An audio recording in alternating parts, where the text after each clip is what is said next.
J'ai eu le plaisir aujourd'hui de participer à la rencontre annuelle de la Fédération nationale des agents et courtiers du Maroc. La thématique de cette journée tourne autour de l'impact ou de l'évolution de l'intermédiation dans le cadre de la généralisation de l'assurance maladie obligatoire.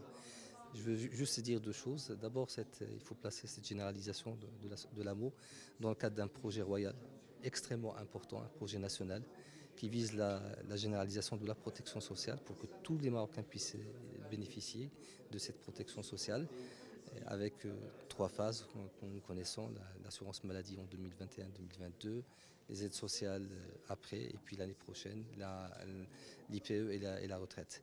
Ce que je veux dire, c'est que d'abord, il faut la placer dans ce cadre qui est général, qui a apporté une valeur extraordinaire à une large partie de la population sur l'AMO, alors que la CNSS couvrait entre assurés et ayant droit à peu près 8 millions en 2021. Aujourd'hui, on passe à quelque chose comme 24 millions de personnes.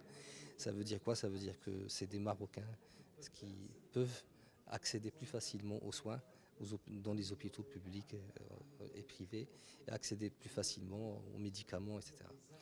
Alors, ce que je dis, c'est qu'il n'y a pas de contradiction entre la généralisation de l'AMO et l'assurance maladie dans le secteur privé.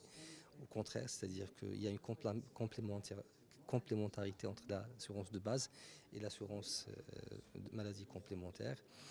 Pourquoi? Parce que, d'abord, nous avons des taux de remboursement qui sont sur l'ambulatoire de 70%.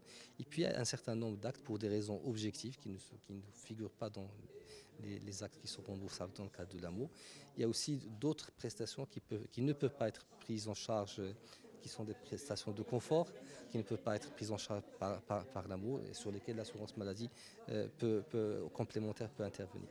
Donc je pense qu'il ne faut pas qu'il y ait une grosse appréhension sur le basculement de la population 114 vers l'assurance maladie obligatoire.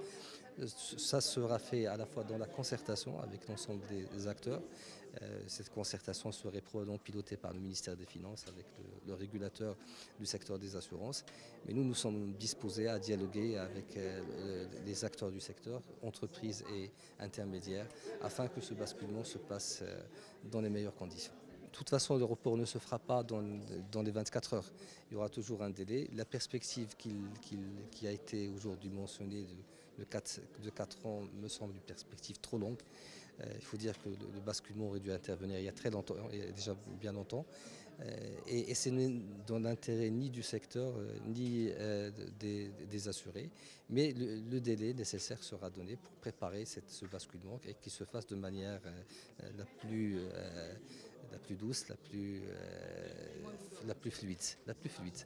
Il faut dire qu'il y a déjà du basculement, c'est-à-dire parce que sur la population 114, en termes d'entreprises, on avait plus de 6 000 entreprises. Il y en a moins de 3 000 aujourd'hui qui sont encore sous l'article 114.